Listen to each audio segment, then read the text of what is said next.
Hello my dear students, आज मैं आपको वन शॉट के अंदर पूरा का पूरा सरफेस केमिस्ट्री का चैप्टर कंप्लीट करा दूंगा। 1 से 1.5 घंटे के अंदर आपका रिवीजन पोर्शन भी इसी में पूरा का पूरा कंप्लीट हो जाएगा। मैं आपको ये भी बताऊंगा इसके अंदर कि किस तरीके के क्वेश्चंस आपके बोर्ड के एग्जाम्स में आएंगे टर्म 2 के रिस्पेक्ट में। तो चलिए स्टार्ट करते हैं अपना प्यारा सा लेक्चर सरफेस केमिस्ट्री के ऊपर। सरफेस केमिस्ट्री सबसे पहले इसके अंदर आपको पता होना चाहिए वर्ड एडजॉर्प्शन। क्या adsorption? First of all adsorption, basically adsorption क्या होता है? अगर सपोज मैं कहता हूं कि मेरे पास ये एक कोई भी सरफेस है, इसके ऊपर मैं एक चीज डालता हूं जो मैं ऊपर से डाल रहा हूं वो उसके बल्क में ना घुस जाए, मतलब उसके अगर सरफेस पे ही वो रह जाती है तो उसको बोलते हैं क्या हम? एडजॉर्प्शन। जैसे एग्जांपल के तौर पे मेरे पास ब्लैक कलर के शूज है, मैं उस पर पॉलिश करता हूं।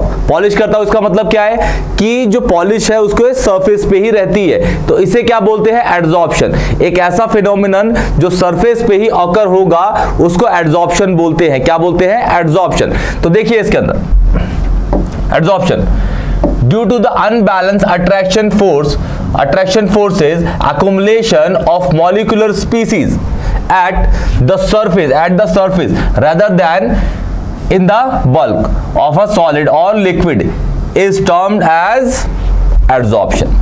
कोई भी चीज अगर सरफेस पे ही होती है उसको बोलते हैं क्या? एडजॉर्प्शन। अगर वो सरफेस में ना होके उसके बल्क में घुस जाती है तो उसे बोलते हैं एब्जॉर्प्शन। क्या बोलते हैं? एब्जॉर्प्शन। ये दोनों टर्म्स आपको पता होने चाहिए, लेकिन मेनली आपको जो पढ़ना है वो पढ़ना है क्या? एडजॉर्प्शन ही पढ़ना है। आगे देखिए, the molecular species accumulate at the surface is termed as adsorbate। मतलब कहने का है कि सपोज हम करते हैं, जैसे मैंने बोला अभी आपको एग्जांपल के तौर पे, मेरे पास एक शूज है, शूज पे मैं पॉलिश कर रहा हूं, तो जो सरफेस प्रोवाइड करता है उसे बोलते हैं एडजॉर्बेंट। और जो सरफेस पे अकुमुलेट होता है, जैसे यहाँ पे शूज की पॉलिश हो रही है अकुमुलेट उसके सरफेस पे, तो उसे बोलते हैं एडजॉर्बेट। जिसका सरफेस होता है सरफेस को बोलते हैं एडजॉर्बेंट, और जो सरफेस पे जाता है उसे बोलते हैं क्या? एडजॉर्बेट। जो एक्युमुलेट कर रहा है किसमें उस क्या बोलेंगे? Adsorbate. And the material on the surface of which the adsorption takes place उसे क्या बोलते हैं? एडजॉर्बेंट। ये 2-3 एग्जांपल्स है इसके, देखते हैं। O2, H2, Cl2, NH3 gas are adsorbate on the surface of charcoal. Charcoal के ऊपर अगर हम ये सारी गैसेस रख देंगे तो इसे एडजॉर्प्शन बोला जाएगा, जिसमें ये क्या होगा आपका? Charcoal adsorbent. और ये सारे के सारे उसके सरफेस पे होंगे तो इसे बोलेंगे क्या हम? एडजॉर्बेट। जैसे एक और एग्जांपल है, जैसे सपोज ये बोर्ड है, बोर्ड के ऊपर मैं लिख रहा हूं, तो जो लिख रहा हूं वो है इसके सरफेस पे, इसके सरफेस के बल्क में थोड़ा ना घुस जा रहा है वो, तो ये जो आपका बोर्ड है ये एडजॉर्बेंट है, और जो लिख रहा हूं इसके ऊपर मैं वो है मेरा क्या? एडजॉर्बेट। क्या है? एडजॉर्बेट। सरफेस हमेशा किसकी होती है? एडजॉर्प्शन में एडजॉर्बेंट की, और सरफेस के ऊपर जो लिखा जाता है उसे बोलते हैं एडजॉर्बेट। दूसरा example, silica gel adsorbs water molecule from air. फिर charcoal silica gel metal such as nickel, copper, Ag, Pt and colloids are adsorbent. तो एडजॉर्प्शन आप यही समझ के चलिए कि जैसे मेरे पास सपोज एक और देखते हैं, एक बार मेरे पास व्हाइट बोर्ड है तो भाई वो तो सरफेस है तो एडजॉर्बेंट हो गया, उसमें ब्लैक मार्कर से लिखता हूं, तो ब्लैक मार्कर जो है वो अंदर थोड़ा ना घुस जाता है उसके, तो जो सरफेस पे ब्लैक मार्कर से लिख रहा हूं वो एडजॉर्बेट है, और जो पूरा का पूरा व्हाइट बोर्ड है मेरा वो क्या है? एडजॉर्बेंट। क्लियर? बढ़ते हैं आगे। सम इंपॉर्टेंट टर्म्स, कुछ इंपॉर्टेंट टर्म्स है जो आपको एडजॉर्प्शन के अंदर पता होनी चाहिए। क्या होनी चाहिए? पता। पहला, जैसे आपको पता ही है एडजॉर्बेट क्या होता है? एडजॉर्बेट जो सरफेस के ऊपर होता है, सरफेस के ऊपर जो चीज रखी जाती है, जो लिखी जाती है, बोर्ड पे पॉलिश किया जाता है तो पॉलिश वहां पे क्या है? एडजॉर्बेट। तो देखिए, दो substance which get attach on the surface उसे क्या बोलते हैं? सॉरी, ये एडजॉर्बेट होगा। Adsorbate, this is adsorbate. Adsorbate. अब एडसॉर्बेंट क्या होते हैं? जो सरफेस प्रोवाइड करता है जी, जो सरफेस प्रोवाइड करता है। दो substances on which surface adsorbate particle get attach are known as adsorbent. वो चीज क्या होती है? एडसॉर्बेंट।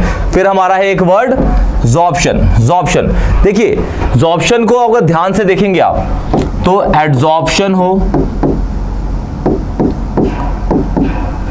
या फिर एब्जॉर्प्शन हो, एडसॉर्प्शन या फिर एब्जॉर्प्शन हो, दोनों के अंदर ये वर्ड आता है ज़ॉर्प्शन, दोनों के अंदर ये वर्ड आता है ज़ॉर्प्शन। तो ज़ॉर्प्शन बेसिकली क्या है? एक ऐसा प्रोसेस ज़ॉर्प्शन कहलाता है जिसके अंदर एडसॉर्प्शन भी होता है और एब्जॉर्प्शन भी होता है। एडसॉर्प्शन और एब्जॉर्प्शन अगर एक ही जगह पे हो तो उसे क्या बोलते हैं हम?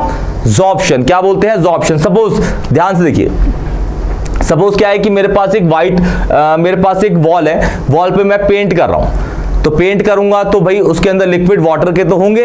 अगर मैं ब्रश से उसको पेंट कर रहा हूं तो वाटर के मॉलिक्यूल्स क्या होते हैं? वो वॉल्स के अंदर घुस जाते हैं, लेकिन जो पेंट होता है वो सरफेस पे ही रहता है। क्या होता है? सरफेस पे। तो जो वाटर के मॉलिक्यूल्स एब्जॉर्ब हो गए वॉल्स के अंदर तो उसे बोलते हैं एब्जॉर्प्शन। और जो पेंट है वो तो सरफेस पे ही होता है, तभी तो आपको दिखता है नैरो लेग का पेंट, एशियन पेंट्स का पेंट, तो उसे बोलेंगे हम क्या? एड्सॉर्प्शन। तो एक ही चीज दोनों एक साथ हो रही है, एब्जॉर्प्शन एड्सॉर्प्शन, तो उसे बोलते हैं एड्सॉर्प्शन। तो देखिए क्या लिखा हुआ है? When adsorption and absorption both process takes place simultaneously, उसे क्या बोलते हैं? ज़ॉर्प्शन। क्लियर? ज़ॉर्प्शन। अब डिसॉर्प्शन क्या है? डिसॉर्प्शन बेसिकली जैसे सपोज कहता हूं कि भाई मेरे पास व्हाइट बोर्ड है, व्हाइट बोर्ड पे मैंने मार्कर से लिख दिया, व्हाइट बोर्ड पे मैंने मार्कर से लिख दिया, तो जो मार्कर बोर्ड जो है वो आपका एड्सॉर्बेंट है, जो मार्कर से लिखा वो एड्सॉर्बेट है। फिर मैंने किया तो एड्सॉर्प्शन हो गया। फिर मैंने क्या करा? जो ब्लैक मार्कर है उसको मैंने रब कर दिया, तो detachment of adsorbate from the adsorbent in the adsorption called आपका डिसॉर्प्शन। तो बेसिकली आपको क्या करना है? डिसॉर्प्शन के अंदर एड्सॉर्बेट को एड्सॉर्बेंट से हटा देना है, तो उस प्रोसेस को क्या बोलते हैं हम? Desorption. Detachment of adsorbate particle from the surface of adsorbent, उसे क्या बोलते हैं हम? डिसॉर्प्शन। इंपॉर्टेंट वर्ड से याद रखिएगा इनको। फिर है आपका एब्जॉर्प्शन। एब्जॉर्प्शन तो सबको ही पता है, अगर कोई भी चीज किसी भी चीज के बल्क में घुस जाती है, जैसे मेरे पास एक व्हाइट पेपर है, व्हाइट पेपर पे पानी डाल दिया मैंने तो गीला हो जाता है भाई आपका पूरा का पूरा क्या? पेपर। क्यों? क्योंकि उसको बल्क में उसको पानी सोख लेता है, पानी के अंदर पेपर जो है वो पेपर के अंदर पानी, जो पानी के मॉलिक्यूल्स है वो एब्जॉर्ब हो जाते हैं, इसीलिए इसको बोला जाता है एब्जॉर्प्शन। मूवमेंट ऑफ गैस और liquid particles in the deep bulk of solid is known as what? उसे बोलते हैं एब्जॉर्प्शन। क्या बोलते हैं जी? एब्जॉर्प्शन। एब्जॉर्प्शन। क्लियर? बढ़ते हैं आगे, ये टर्म्स को याद रखिएगा भाई। डिफरेंस एब्जॉर्प्शन एड्सॉर्प्शन के बीच में, एब्जॉर्प्शन एड्सॉर्प्शन के बीच में जो डिफरेंस है वो देखिए, ये है एब्जॉर्प्शन एड्सॉर्प्शन। पहले तो डेफिनेशन ही है, it is the process by which atom, molecule और ion enter in the bulk, या फिर एंटर उसके बल्क में घुस जाता है। Accumulation of molecular species at the surface not in the bulk, उसके सरफेस पे रहती है ना ही कि उसके बल्क में घुस जाती है, उसको एड्सॉर्प्शन बोलते हैं। दूसरा, ये एक तरह का बल्की फिनोमेनन है क्योंकि बल्क में घुस जाता है, ये एक तरह का सरफेस फिनोमेनन है क्योंकि ये सरफेस पे ही रहता है। It is a endothermic process. जब ये प्रोसेस होता है तो इसमें से हीट क्या होती है? एब्जॉर्ब। क्या होती है? Heat absorb. और इस प्रोसेस के अंदर हीट क्या होती है? रिलीज। Heat release. एक्सोथर्मिक है तो हीट होगी रिलीज इसके अंदर। Clear? It is same through out the material. It is same through out the material, पूरे मटेरियल पे ये सेम ही होगा। In this concentration at the surface is different than the bulk of adsorbed। ये हर जगह पे अलग अलग हुआ, जितना डालेंगे उस पे ही होगा, कोई कोई जगह उसकी खाली भी रह जाती है। क्लियर? ठीक। It is not affected by temperature, it is depend on the temperature. ये टेम्परेचर पे डिपेंड करता है, जो फैक्टर्स में आप पढ़ोगे आगे। चलिए, तो ये है एड्सॉर्प्शन एब्जॉर्प्शन। हालांकि 10 से 20% चांस होते हैं इसके दोनों के डिफरेंस आने के, लेकिन आप इसको याद कर लीजिए, याद को कर लीजिएगा। क्लियर? बढ़ते आगे। 2 टाइप्स ऑफ एड्सॉर्प्शन, 2 तरीके के एड्सॉर्प्शन होते हैं। पहला फिजिकल एड्सॉर्प्शन, जिसको हम शॉर्ट में बोलते हैं फिजिजॉर्प्शन, फिजिकल एड्सॉर्प्शन को ही फिजिजॉर्प्शन बोलते हैं। दूसरा होता है केमिकल एड्सॉर्प्शन, जिसको हम केमिजॉर्प्शन भी बोलते हैं। क्या? केमिजॉर्प्शन। क्लियर? फिजिकल एड्सॉर्प्शन बहुत अच्छे, मतलब आप ऐसे समझिए, मैं बताता हूं आपको। आपके पास दो, ये एक व्हाइट बोर्ड ये है, एक व्हाइट बोर्ड ये है। इस व्हाइट बोर्ड पे आपने टेम्परेरी मार्कर से लिख दिया, आप आराम से इसको निकाल सकते हैं। क्यों? क्योंकि एड्सॉर्बेंट और एड्सॉर्बेट जो आपने लिखा है, उन दोनों के बीच में फोर्स ऑफ अट्रैक्शन क्या थी? वीक। तो आपने इजीली उसको क्या कर दिया? डिटैच कर दिया। लेकिन अगर ये मेरे पास व्हाइट बोर्ड है, इस पे मैं परमानेंट मार्कर से लिख दूं, आप मिटाते रहिए, वो नहीं मिटेगा। इसका मतलब क्या है कि अगर एड्सॉर्बेंट के ऊपर एड्सॉर्बेट से लिखा गया है या फिर लगाया गया है और उन दोनों के बीच में स्ट्रॉन्ग फोर्स ऑफ अट्रैक्शन है, तो फोर्स ऑफ अट्रैक्शन स्ट्रॉन्ग किस में होती है? केमिकल्स ऑप्शन में या केमिजॉर्प्शन में। और जो वीक फोर्स ऑफ अट्रैक्शन होती है वो किसके अंदर? फिजिकल एड्सॉर्प्शन या फिर फिजिजॉर्प्शन के अंदर। क्लियर? देखिए इसका पहला point, it arises because of van der Waals forces. Weak होती है वैंडरवॉल फोर्सेस फिजिकल, जैसे मैंने बताया कि इसके अंदर ये आपका है बोर्ड है, इसमें आपने टेम्परेरी मार्कर से लिख दिया। किससे? टेम्परेरी मार्कर से। और इसके अंदर आपने किससे लिख दिया? परमानेंट मार्कर से। परमानेंट से परमानेंट से। तो बेटा इसके अंदर तो फोर्स ऑफ अट्रैक्शन स्ट्रांग होगी। देखिए it causes by chemical bond formation. जो बॉन्ड होते हैं इसमें अगर लिखे नहीं हुए तो मैं लिख देता हूं, आयनिक और कोवलेंट होते हैं। कौन कौन से? आयनिक एंड कोवलेंट बॉन्ड होते हैं। आयनिक एंड कोवलेंट बॉन्ड कौन से? आयनिक एंड कोवलेंट बॉन्ड होते हैं इनके अंदर। फिर second point, it is not specific in nature. भाई फोर्स ऑफ अट्रैक्शन जो वीक है तो स्पेसिफिक कैसे होगा? होगा ही नहीं। अब ये देखिए it is highly specific in nature, बिल्कुल।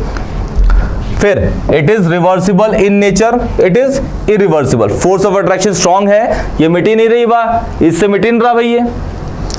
तो अगर व्हाइट बोर्ड पे परमानेंट मार्कर चला दिया, मिटेगा नहीं, तो भाई वो रिवर्सिबल कैसे? वो तो इरिवर्सिबल हो गया।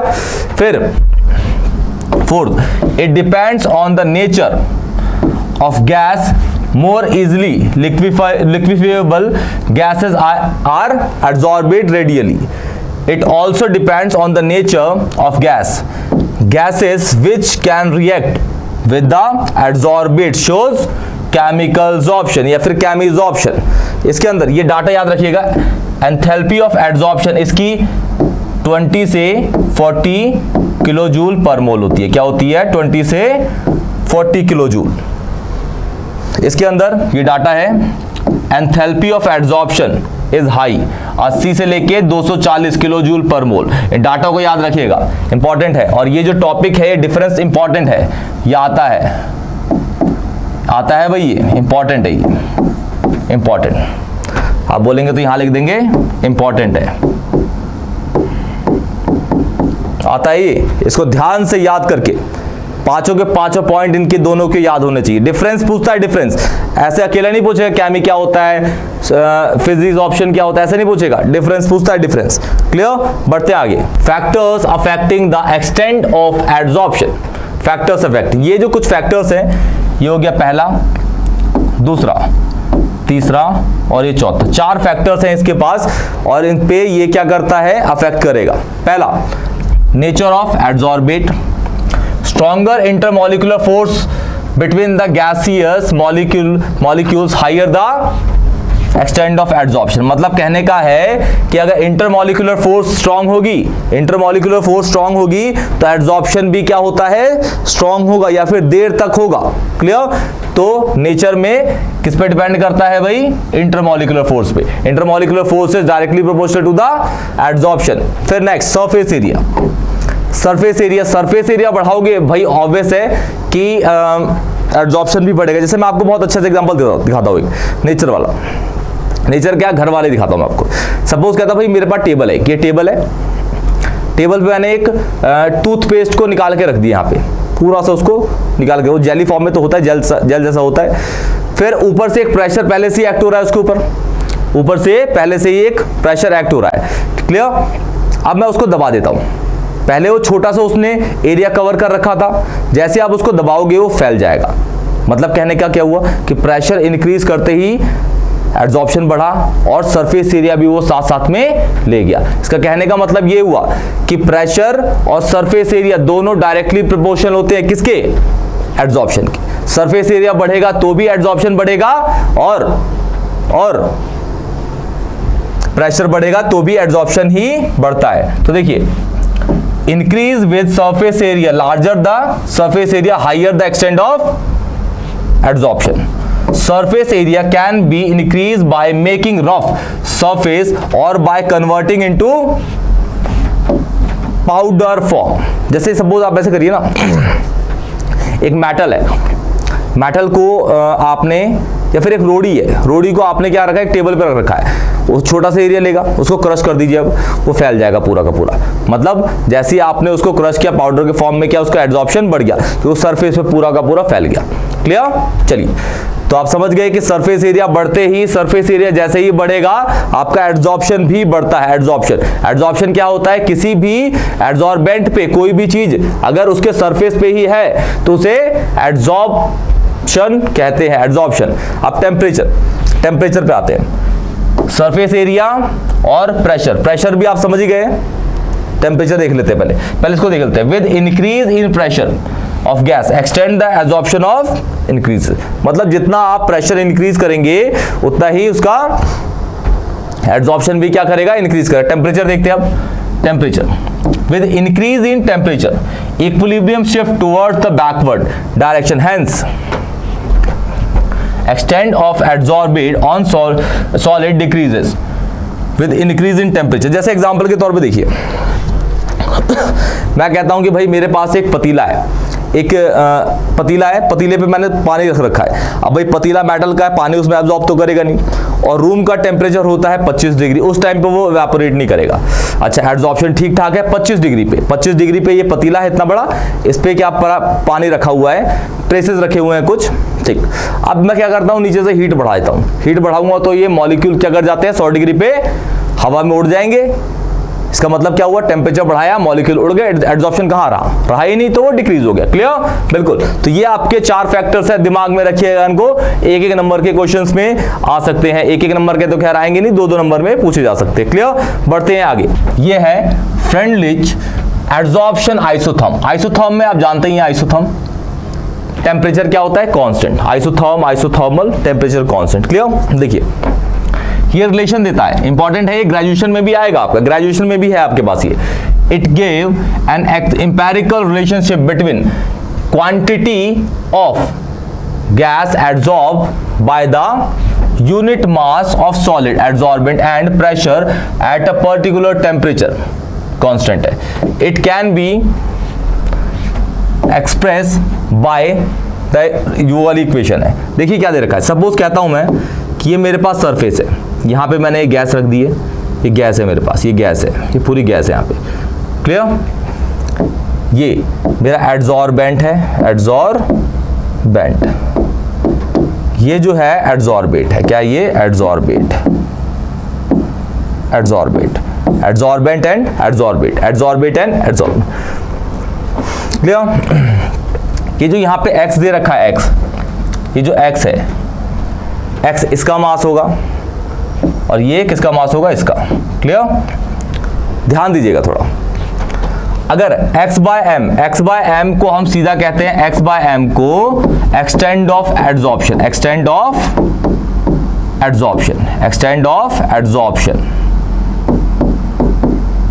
एक्सटेंड ऑफ एड्सॉर्प्शन कहते हैं। x बाय m, सबसे पहले x bye m directly proportion होता है किसके? p की पावर 1 बाय n, और ये जो है 1 बाय n ये p की पावर में ही है, ये p की पावर 1 बाय n है, p की पावर 1 बाय n है। ठीक है? अच्छा, x bye m directly proportion होता है किसके? p की पावर 1 बाय m के। अब प्रोपोर्शनैलिटी हटा के हम लगाते हैं यहाँ पे k। क्लियर? k लगा देते हैं। अच्छा, यहाँ पे जो n की वैल्यू होगी एट लो टेम्परेचर, n की वैल्यू क्या होगी? 1 होगी, और उस टाइम पे x अपॉन m kp के बराबर होगा। क्लियर? और एट हाई टेम्परेचर जो n की वैल्यू होगी वो 1 से ज्यादा होगी, उस टाइम पे जो वैल्यू होगी ये, और यहाँ पे जो इंडिपेंडेंट होगा क्या होगा? टेम्परेचर। क्या होगा? टेम्परेचर। अब x देख लेते हैं। x is the mass of gas adsorb on the mass m of adsorbent. जो m है वो किसका है? अच्छा, यहाँ उल्टा लिख दिया मैंने, ये किसका है जी, ये इसका होगा m और ये किसका होगा, एडसॉर्बेट का। क्लियर, ध्यान दीजिएगा इन दोनों को। क्लियर, अच्छा ये है आपका जो चल रहा है प्रेशर पे and K and R constant which depends on the nature of adsorbent and the gas at particular temperature. मतलब कहने का ये हुआ कि अगर x बढ़ेगा तो एड्सॉर्प्शन बढ़ेगा, x बढ़ेगा तो एड्सॉर्प्शन बढ़ेगा, m बढ़ेगा तो एड्सॉर्प्शन घटेगा। क्यों? क्योंकि अगर आप रिलेशन देखें, ये जो है इसके डायरेक्टली है, ये जो है इसके इनवर्सली है। ये है एड्सॉर्बेट का, ये है एड्सॉर्बेंट का। एड्सॉर्बेट ये इसके डायरेक्टली प्रोपोर्शनल है। अगर x का मास बढ़ा, एड्सॉर्बेट का मास बढ़ा तो प्रेशर भी बढ़ेगा। जब प्रेशर बढ़ेगा तो x का मास भी बढ़ेगा। क्लियर, तो यहां पे इसी को ड्राइव करना है। नेक्स्ट पेज पे इसको ड्राइव करते हैं, ध्यान से देखिएगा। इसके ऊपर ग्राफ भी दे रखा है, एक लॉग को लेके चलेंगे। इसके अंदर रिलेशन है आपकी क्या, x upon m is equal to k p की पावर 1/n। अब यहां मैं लगा देता हूं लॉग, दोनों साइड लॉग लगा देता हूं। टेकिंग लॉग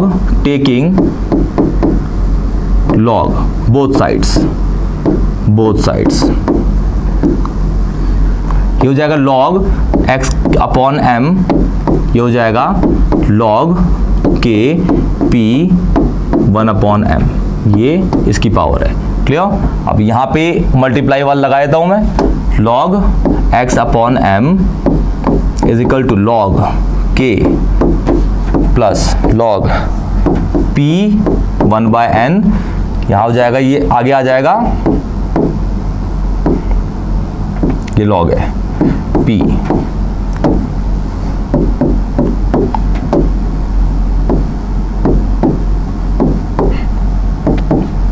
अब इस इक्वेशन को मैं कंपेयर करता हूं इक्वेशन ऑफ स्लोप से। किससे? Equation of slope. Equation of slope क्या होती है, y is equal to mx plus c। उसी के नीचे रख दिया, ये इसके नीचे, ये आपका स्लोप हो गया, ये आपका ये एक्सिस हो गया, ये आपका ये एक्सिस हो गया। तो यहां पे देखिए यही चल रहा है। यहां पे जो आपका x एक्सिस है वो है x/m और जो ये y एक्सिस है ये x एक्सिस है। x एक्सिस आपकी क्या है, log p। यहाँ पे जो k की वैल्यू है वो है ये इंटरसेप्ट हो गया k, और यहाँ पे क्या बन गया है, ये स्लोप जो क्या है 1/n। क्लियर, तो इस डेरिवेशन को आपको इस तरीके से जज करके रखना है। डेरिवेशन इंपॉर्टेंट है, जिस तरीके से बताया गया। यहाँ पे देख लीजिए, फिर से एक बार रिपीट करता हूँ। ये आपका एड्सॉर्बेंट है, इस पे आपने एड्सॉर्बेट रखा, इसका मास है x, इसका मास है x, इसका मास है m। ये है एड्सॉर्बेंट, ये है क्या, एड्सॉर्बेट। और यहां पे x अपॉन m जो होगा क्या होगा, वो extend of adsorption, extend of adsorption.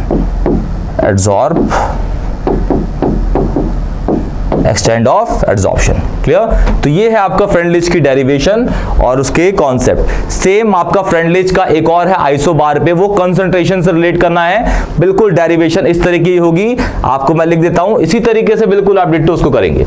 बस यहां पे P की जगह क्या आएगा, C, बिल्कुल P की जगह C। और आपको पता है कि pi is equal to CRT। Osmotic pressure में प्रेशर हमेशा कंसंट्रेशन के डायरेक्टली प्रोपोर्शनल होता है, तो सेम एक्शन होगा, सेम आपका ग्राफ बनेगा। क्लियर, बढ़ते हैं आगे। फॉर्मूला यहां लिख देता हूं मैं, x upon m directly proportional to ये होगा 1/n। Clear, x upon m k c की पावर 1/n। लॉग लगा दे दोनों साइड में, इसके आगे आप खुद कर लीजिएगा या फिर पूरा कर देता हूं। अब देख लीजिए किस तरीके से हुआ है, 1/n log c। ग्राफ इस तरीके से बना लीजिएगा आप। इसके अंदर ये चल रहा है किसके लिए, ये चलता है एड्सॉर्प्शन और ये चलता है आपका आइसोबार पे। किस पे, मतलब यहाँ पे जो प्रेशर होता है वो कांस्टेंट हो। आइसोबैरिक प्रोसेस जो होते हैं जहाँ पे प्रेशर होते हैं कांस्टेंट, ये जो फिनोमिनन चल रहा है ये पूरा का पूरा चलता है हमारा आइसोबैरिक प्रोसेस। किस पे, आइसोबैरिक प्रोसेस पे। इस तरीके की है ये ग्राफ, आप बना ही लेंगे खुद ही। C x अपॉन m यहाँ लॉग पे, ये भी लॉग पे, इस तरीके से होगा ये यहाँ पे बना लेंगे आप, और यहाँ पे जो होगा वो आपका K होगा। क्लियर? ठीक, बढ़ते हैं आगे। ये पूरा का पूरा आपका एड्सॉर्प्शन खत्म हो गया, पूरा का पूरा एड्सॉर्प्शन। इसी में फैक्टर्स थे, एड्सॉर्प्शन एब्जॉर्प्शन में आपका रिलेशन था, फिजिकल केमिकल के बीच में था, और आपके दो इसमें डेरिवेशन थी फ्रेंडलिच की, आइसोथर्म पे, आइसोबार पे, आइसोथर्म पे और आइसोबार पे। क्लियर? अब हम बढ़ते हैं किस पे? कोलॉइडल स्टेट पे। कोलॉइडल स्टेट क्या होते हैं? कोलॉइडल स्टेट बेसिकली होते क्या हैं? कोलॉइडल स्टेट होते हैं आपके कोलॉइडल सॉल्यूशन के सॉल्यूट। कोलॉइडल सॉल्यूशन के क्या होते हैं? वो सॉल्यूट। कोलॉइडल सॉल्यूशन के सॉल्यूट होते हैं। एक कोलॉइडल सॉल्यूशन है, उसके अंदर अगर जो सॉल्यूट पाया जाएगा उसे हम क्या बोलते हैं? Colloidal state. क्या बोलते हैं? Colloidal state. क्या? Colloidal state. तो इसी के बारे में यहां दे रखा है, देखिए थोड़ा यहाँ पे 1 2 3 4 5 6 7 यहाँ पॉइंट है, इजी पॉइंट्स होंगे। टाइप्स ऑफ सॉल्यूशन में दे रखे हैं, true solution, colloidal solution, suspension. इसको ज्यादा आपको पढ़ना नहीं है, इसको ज्यादा पढ़ना नहीं है, मेन आपका फोकस रहेगा कोलॉइडल सॉल्यूशन में। किस पे? कोलॉइडल पे। क्लियर? मैंने छोटी मोटी डेफिनेशन दे दी यहाँ पे। देखिए ट्रू सॉल्यूशन क्या होता है? A true solution is a homogeneous mixture of solute and solvent। बिल्कुल। अच्छा, एक चीज और है इस जगह पे, आपको जो सॉल्यूट होगा और जो सॉल्वेंट होगा, ध्यान से सुन लीजिएगा, जो सॉल्यूट होगा उसको आप बोलेंगे डिस्पर्स फेस, डिस्पर्स फेस, और जो दूसरा है वो है डिस्पर्जन मीडियम, डिस्पर्जन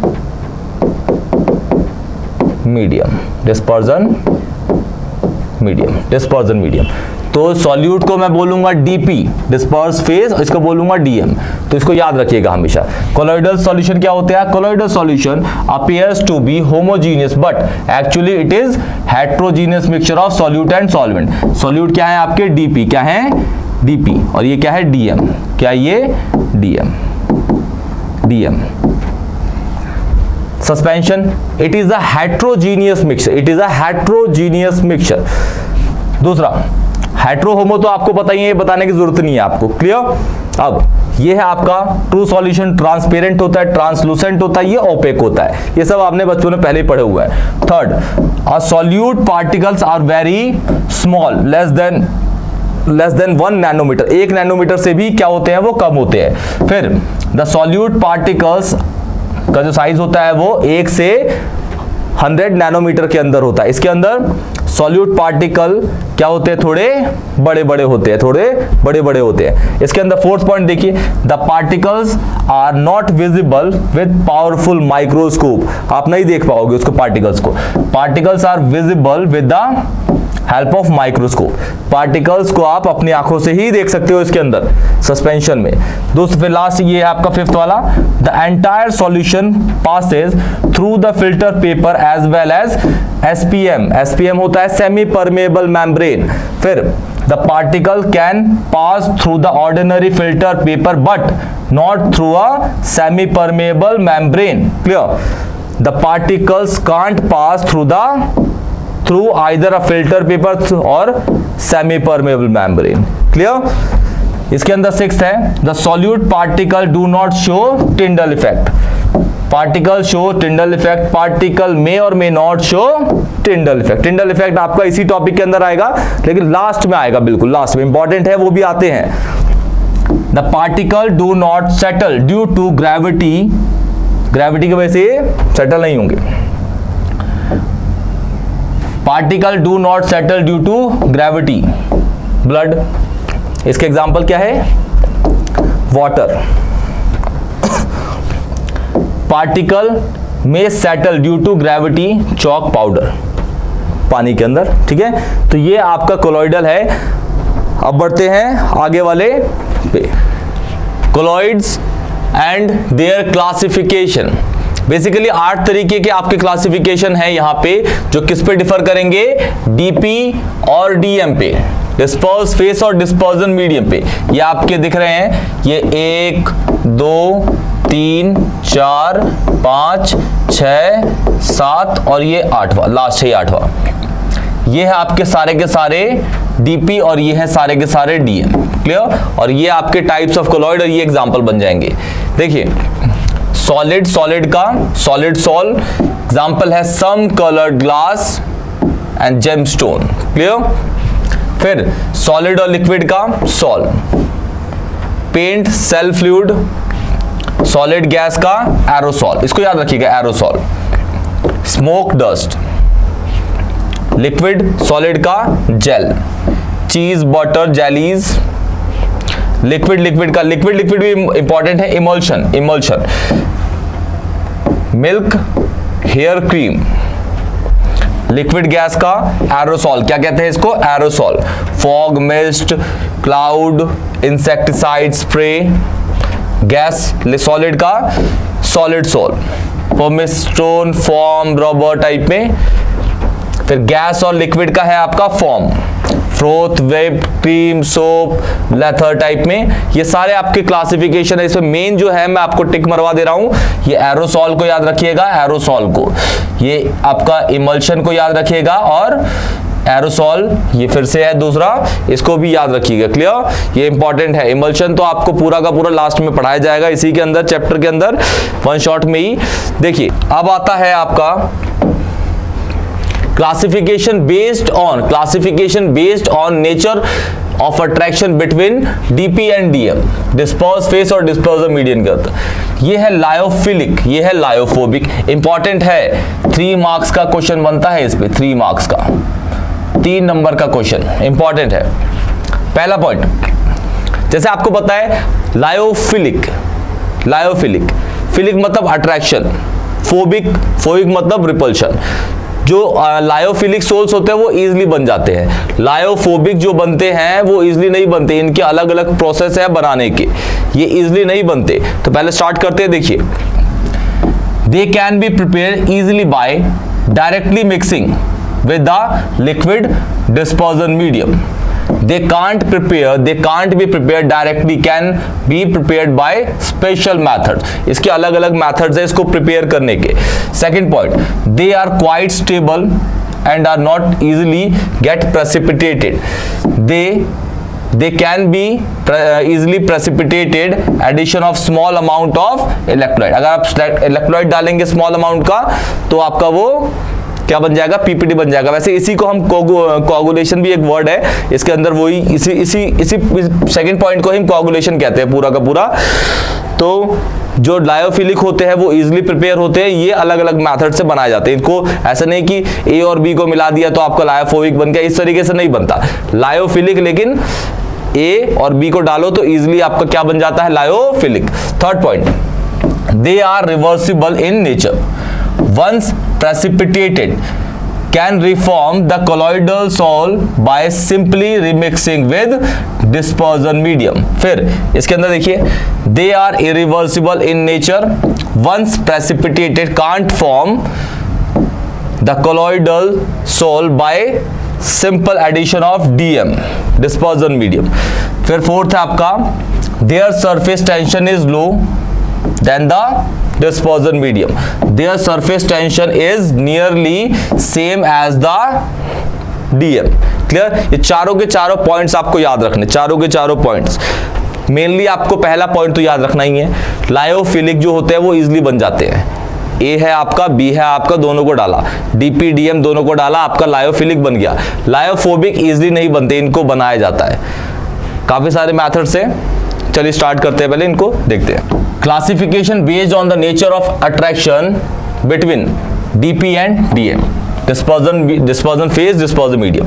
पहला है आपका मल्टीमॉलिक्यूलर, फिर मैक्रोमॉलिक्यूलर, फिर एसोसिएटेड कोलॉइड्स, फिर एसोसिएटेड कोलॉइड्स। देखिए पहले है आपका multimolecular, when many small particle combine to form colloidal size particle then it is called multimolecular colloid. Example sulphur sol और गोल्ड सॉल। जब बहुत सारे छोटे छोटे पार्टिकल्स आके मिलके एक पार्टिकल बनाते हैं जो कोलॉइडल साइज के पार्टिकल का होता है, उसे बोलते हैं हम मल्टीमॉलिक्यूलर। मतलब बहुत सारे आए और जुड़ गए, क्लियर, और एक जो बड़ा वाला पार्टिकल उन्होंने फॉर्म कर दिया। मैक्रो के अंदर देखिए, when the size of DP particle is equal to the colloidal range, वो खुद ही एक ही पार्टिकल रेंज होता है इसकी, कोलॉइडल रेंज के बराबर होता है, किसका, डीपी का। Then they are known as what? Macromolecular colloid. Starch, cellulose, gelatin, pectin इसके एग्जाम्पल है। Associated colloid ये बेसिकली इसके अंदर एक और क्वेश्चन पूछा जाता है, पहले लिखवा देता हूं मैं, ये formation of soap, cleaning action of soap, इसके क्वेश्चंस है। तो ये आपने 10th में पढ़ाई हुआ है, आप इसको याद रखिएगा, इंपॉर्टेंट क्वेश्चन उठता है इस पे। Cleaning action of soap, cleaning action of soap का क्लीनिंग एक्शन। देखिए एसोसिएटेड कोलॉइड में when hundreds of soap molecules aggregate together to form a colloidal size particle micelle, then it is called associated colloid. इन तीनों को आपको याद रखना है। इन दोनों के बीच में वैसे डिफरेंस पूछता है, इसके और इसके बीच में डिफरेंस पूछता है, इन दोनों के बीच में डिफरेंस। इजी है, ज्यादा मुश्किल है नहीं, 1 से 2 नंबर का पूछेगा, ज्यादा मुश्किल नहीं होगा। क्लियर, बढ़ते आगे। Preparation of sols, preparation of lyophilic sol, sorry lyophobic. Lyophilic तो इजीली बन जाते हैं, लायोफोबिक को बनाने के तरीके हैं। कौन कौन से तरीके हैं पहले देख लिए। Lyophobic colloid have strong affinity for the dispersion medium, hence they are formed by direct mixing of dispersion phase and dispersed medium. Clear? Direct mixing। तो ये आपके जो बनेंगे अब लायोफोबिक के, ये 2 तरीके हैं इसके अंदर, इंपॉर्टेंट है, देख लीजिए। पहला है लायोफोबिक बनाने के लिए, क्योंकि लायोफिलिक तो इजीली बन जाते हैं। लायोफोबिक को बनाने के लिए आपको इलेक्ट्रो डिसइंटीग्रेशन, उसका दूसरा नाम है ब्रिडाक मेथड, और दूसरा है आपका पेप्टाइजेशन मेथड आपको यूज करना पड़ेगा। तो आपके लायोफोबिक कोलॉइड्स बनते हैं। क्या बनते हैं? Lyophobic colloids. बढ़ते आगे, देखिए दोनों को बना के दिखाते हैं। पहला है आपका इलेक्ट्रो डिसइंटीग्रेशन या ब्रिडाक मेथड। देखिए this method is suitable for the preparation of colloidal solution of metal like gold, silver, platinum, etc. and arc मतलब होता है चिंगारी, spark is चिंगारी, is stuck between the metal electrode under the surface of water containing some amount of stabilizing agent such as traces of KOH. The water is cooled by immersing the container in ice bath. ये आपका diagram है, इसके अंदर देखिए ये जो है आपका बीकर है, सपोज ये आपके आइस क्यूब्स है, आइस क्यूब। इसके अंदर हमने एक और रखा हुआ है, यहाँ है ये क्या, वाटर दे रखा है। ये जो है आपका ये पूरा का पूरा वाटर है। क्या ये पूरा का पूरा वाटर? ये रॉड है इलेक्ट्रोड, ये भी इलेक्ट्रोड है, ये कनेक्ट हो रखी है आपकी पॉजिटिव नेगेटिव से ये कनेक्ट हो रखी है। जैसे ही स्टार्ट करेंगे इसमें आर्क जनरेट होगा, आर्क, और इसको ये क्या कर देगा, जो सॉल्यूशन बनेगा आपका वो क्या बनेगा, लायोफोबिक सॉल्यूशन। क्या बन जाएगा? लायोफोबिक सॉल्यूशन बन जाएगा। देखिए the intense heat of the arc vaporize some of the metal, इसके जो मेटल होंगे उसको वेपराइज करके और ये पानी क्या करेगा, कंडेंस कर देगा। या पानी है ना, जो बर्फ है, जो इसके मेटल जो पिघलेगा, ये पानी इसको क्या करेगा, कंडेंस करके इसके अंदर सॉल्यूशन बना देगा। कौन सा? वो आपका लायोफोबिक। कौन सा? लायोफोबिक। क्लियर, बढ़ते हैं आगे।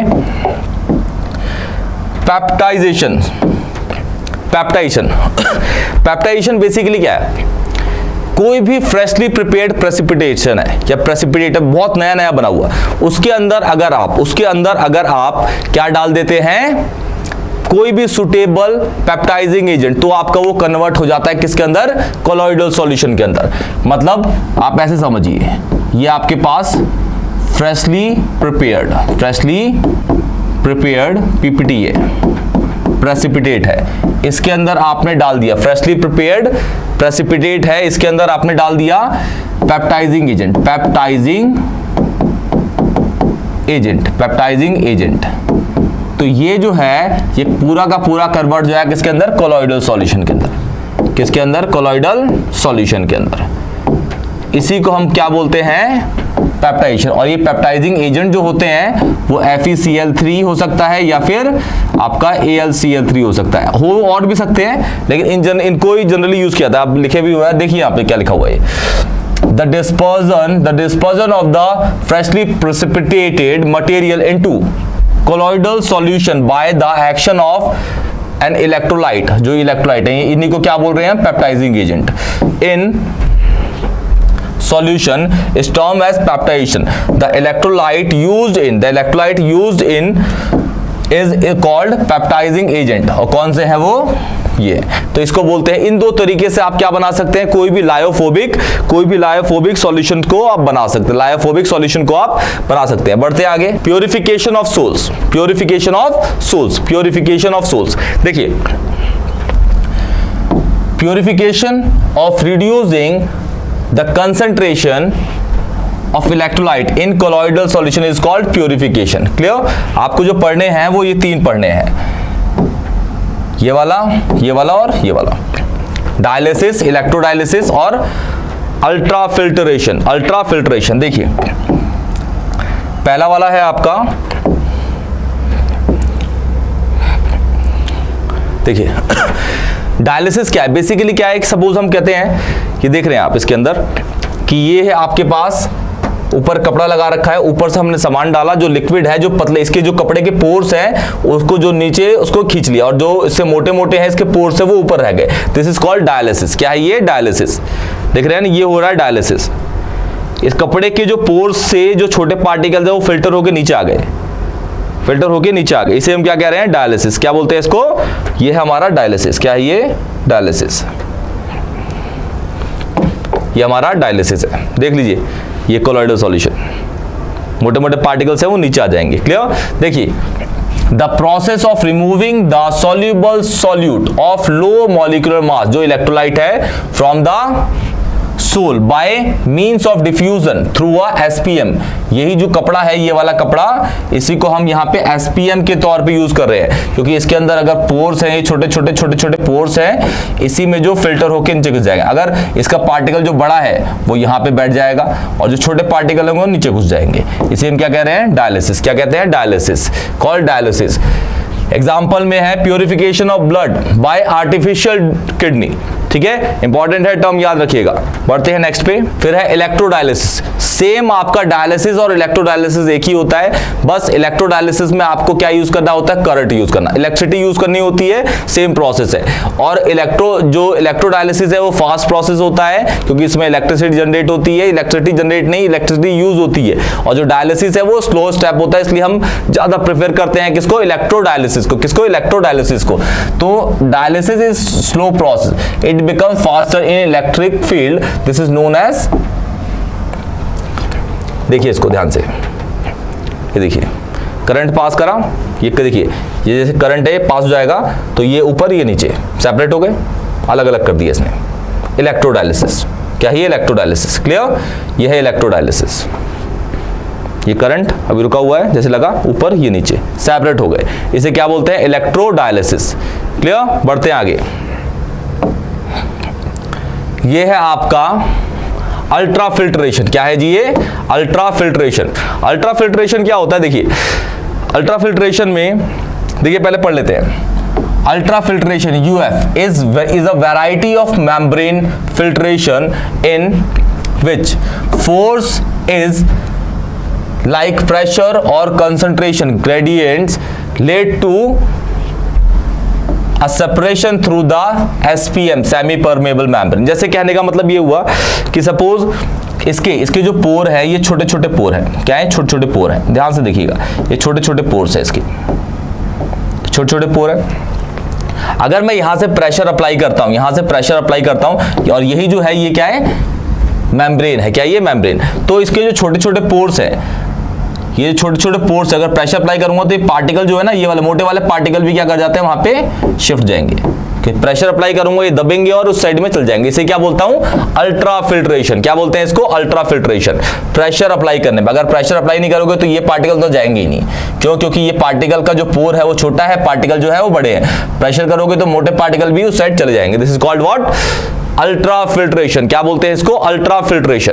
बढ़ते हैं नेक्स्ट पे। छोटे छोटे पॉइंट्स हैं आपको याद रखने पड़ेंगे इनको। ये है आपका कोगुलेशन। ये है आपका कोगुलेशन।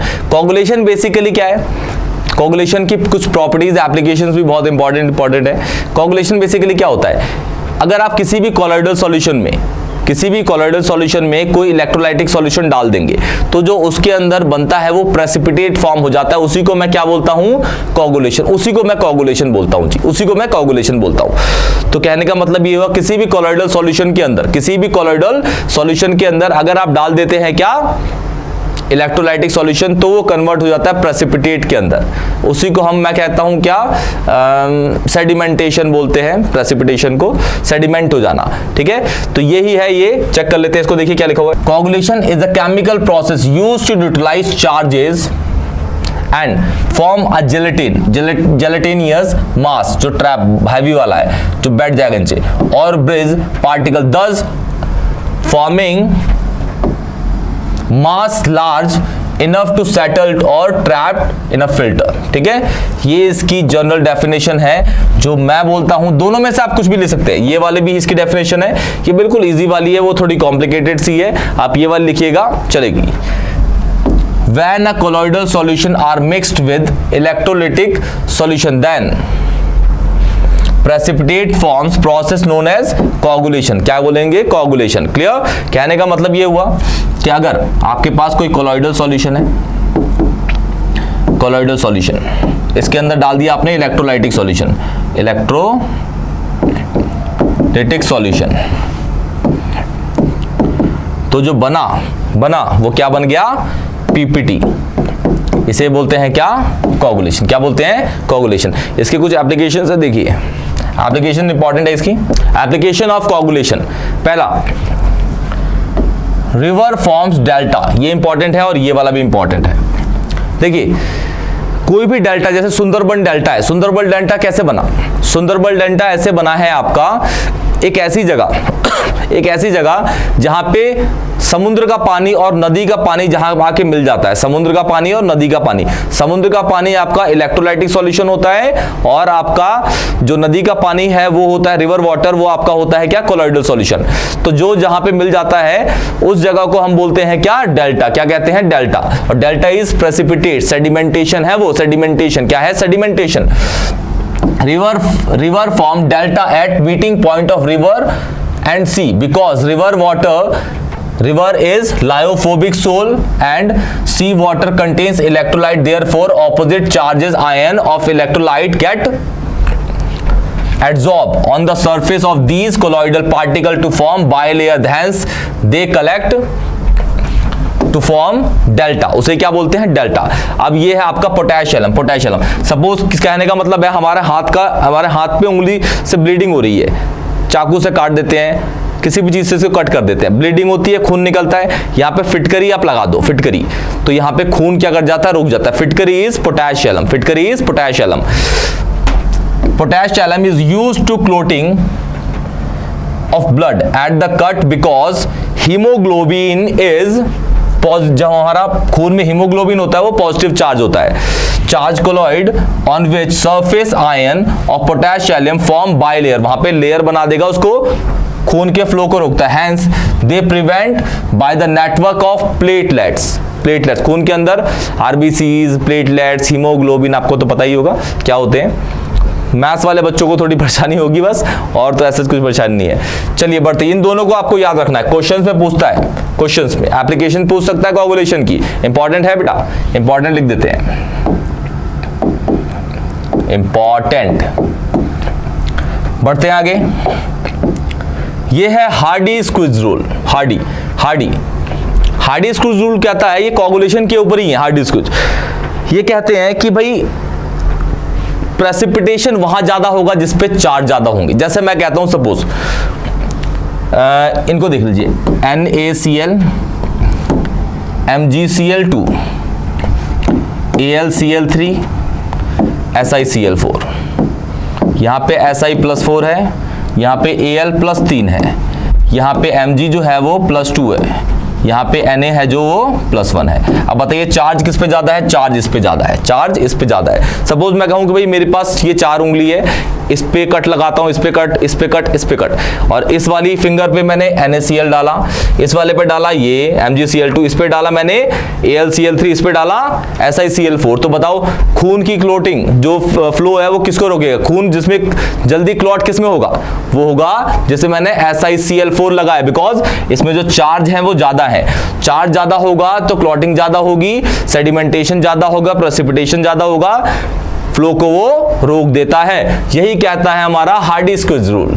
क्या कहता है? देखिए, Hardy-squeeze rule states that greater is the valency, मतलब चार्ज की बात कर रहा है, इस पे चार्ज ज्यादा है, of oppositely charge ion of the electrolyte being added faster is the coagulation. जितना चार्ज होगा उतना कोगुलेशन ज्यादा होगा। The principle is electrostatic force of attraction greater the valency of flocculating ion greater is the coagulation। जितना आपके पास charge ज्यादा होगा उतना ही उसमें क्या होगा? कोगुलेशन भी ज्यादा होगा। ये हार्डी-स्क्विज बताता है, हार्डी-स्क्विज रूल। क्लियर? बढ़ते हैं आगे। ब्राउनियन मोशन क्या है जी? Brownian motion. Brownian motion basically colloidal solution के अंदर जो पार्टिकल्स है उनकी रैंडम मोशन होता है। पार्टिकल कहीं भी, जैसे सपोज पहले यहां है, उधर इधर इधर उधर उधर इधर कहीं भी मूव कर रहा है। देखिए इसके अंदर पार्टिकल कहीं भी टकरा के, जैसे सपोज मैं एक पार्टिकल इसको देखता हूं, इसको ये देखिए यहां आएगा, टकरा के देखिए इधर चला गया, इस वाले पार्टिकल ये देखिए यहां चला गया। ये पार्टिकल कहीं भी जाते हैं तो इसी कहते हैं ब्राउनियन मोशन। क्या बोलते हैं इसको? Brownian motion. Brownian motion is the random motion of a particle as a result of collision with surrounding gases molecule. इसी को ब्राउनियन मोशन कहते हैं। क्या? Brownian motion. क्या बोलते हैं जी? Brownian motion. चलिए आगे बढ़ते हैं। छोटे छोटे टॉपिक्स हैं, इंपॉर्टेंट है, देखिएगा इनको। अब है आपका टिंडल इफेक्ट। क्या है? Tyndall effect. टिंडल इफेक्ट को देखिए यहां पे, क्या देखिए उधर से टॉर्च आई, ये आपके कोलॉइडल सॉल्यूशन है, ठीक है। जैसी लाइट आई ये कोन में बट गए, देखिए कितने कोन में बट गए, देखिए कोन। पहले पतली थी लाइट, अब ये क्या कर रही है? स्कैटर कर रही है, बड़ी हो रही है। पहले पतली थी, अब ये स्कैटर कर रही है। क्या कर रही है? स्कैटर कर रही है। क्या कर रही है? स्कैटर कर रही है। इसी को हम टिंडल इफेक्ट कहते हैं। कोन में जैसे ही ये कोलॉइडल सॉल्यूशन से पास करेगा, ये अपना कोन चेंज कर लेगा, आइसक्रीम की कोन जैसा बना देगा ये बाहर, और दूर तक चौड़ा हो जाएगा, ये स्कैटर होता है टिंडल इफेक्ट।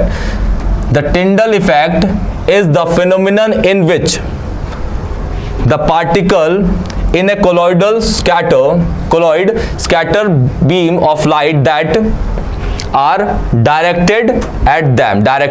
मतलब कहीं भी वो जितना भी मोशन होगा वो बिल्कुल फैल जाएगा। जैसे कोलॉइडल सॉल्यूशन रखा हुआ, ये लाइट आई इतनी थी, ये अब देखिए जाते जाते फैल गई। पहले पतली थी, अब देखिए जैसे जैसे मोटी हो जाएगी ऐसे। This is called Tyndall effect. क्या कहते हैं? Tyndall effect. क्लियर? बढ़ते हैं आगे। इमल्शन। क्या है? Emulsion. An emulsion is a mixture of two or more liquid। Emulsion basically क्या होता है? दो या दो से ज्यादा लिक्विड का मिक्सचर इज कॉल्ड इमल्शन। दो या दो से ज्यादा लिक्विड का मिक्सचर होता है आपका इमल्शन। क्या होता है? इमल्शन। दो तरीके के इमल्शन होते हैं, water in oil, oil in water, water in oil and oil in water. तो देखिए emulsion, an emulsion is a mixture of two or more liquid that are normally immiscible or unmixable, unbleedable owing to liquid phase separation, water in oil, oil in water। Clear? Emulsion भी important topic है, 1 से 2 number का आता है। 1 number का तो question आएगा ही नहीं, 2 नंबर के आ सकते हैं। कितने के? 2 नंबर के आ सकते हैं, 2 नंबर के। क्लियर? तो बच्चों ये आपका वन शॉट वीडियो के अंदर पूरा का पूरा सरफेस केमिस्ट्री खत्म हो गया। इसको बहुत ध्यान से पढ़िएगा, इंपॉर्टेंट है चैप्टर और इजी भी है। इसमें कोई न्यूमेरिकल नहीं आता, एक छोटी सी डेरिवेशन है फ्रेंडलीज की, और इसमें कुछ भी नहीं है। तो इजीली इसको बहुत ध्यान से देखिएगा, अपने लोगों को शेयर करिएगा, और इस चैनल को 24/7 स्टडी क्लब को सब्सक्राइब करिएगा और हमें सपोर्ट करिए। चलिए बेटा, टेक केयर।